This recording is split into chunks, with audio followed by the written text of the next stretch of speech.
જય કોરી સમાજ, જય વીર માંધાતા। ભાજપવાળા એમ કે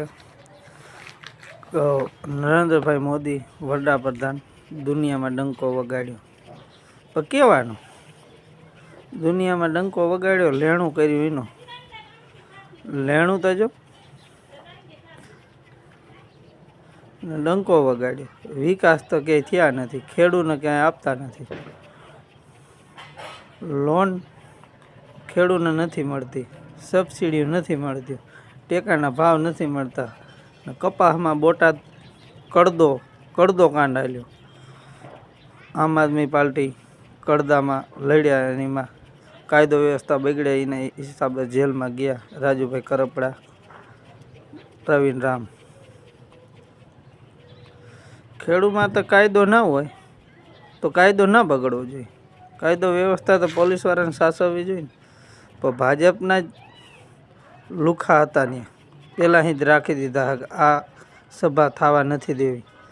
ભાજપવાળા પોતેથી થતું નથી, પણ કોઈને કરવા જ નથી દેતા, કોઈની સભા નથી થવા દેતા। ગમે એને સભા થાય ગોપાલભાઈની તો ભાજપવાળો એક કે સવાલ કરવો, યાર પ્રશ્ન એને પૂછો તમે, ભાજપને એમાં ભાડ્યા હોય તો એકવાર પ્રશ્ન પૂછીને બતાવો। ભાજપની સભાટાણા પ્રશ્ન પૂછો એટલે લગભગ તો પોલીસવાળા જ તમારો ઢળડો કરીને લઈ જાય ને જેલમાં નાખી દે।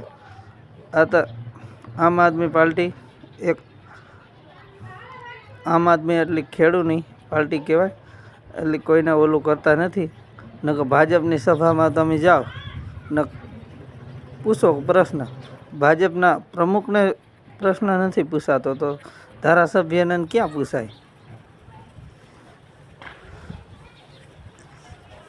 આ સરકાર રહી ઉદ્યોગોની હારી, ઉદ્યોગી માટે હારી ભાજપ સરકાર। આજ દિલ કરતાં આપણે મત ઠોક્યા રાખ્યા, પણ હવે જાગવું જોઈએ આખા ખેડૂતની કે ભાજપમાં મત દઈએ તો આપણું તો કાંઈ થાય નહીં, ઉદ્યોગોનું સારું થાય, અંબાણીનું અંધાણીનું એનું સારું થાય ને નોકરિયાતનું સારું થાય। ખેડૂતનું આ સરકાર કાંઈ વિચારતી નથી, એવું મને લાગે કે ખેડૂતનું કાંઈ નથી વિચારતી। ખેડૂત પ્રધાન દેશ છે તો ખેડૂતનું પહેલાં વિચારવું જોઈએ। ખેડૂત માથે તો આખી સરકાર ચાલતી હોય ને, તો ખેડૂતનું ના વિચારે તો આ સરકારને મત જ ના દેવાય ને। આખા બાજરો ઘઉં માંડવી આખું દેવાનું બંધ કરી દો ને, આરામ ખાઈને તો જ ખબર પડશે ને, ખબર નહીં પડે। જય ભારત। તો હું જાહેરમાં કહું છું કે આ દેશ પાછો જ એકવાર ગુલામ થવાનો છે, થાય ગમે તેથી, બાકી ગુલામી 1000% આવવાની છે।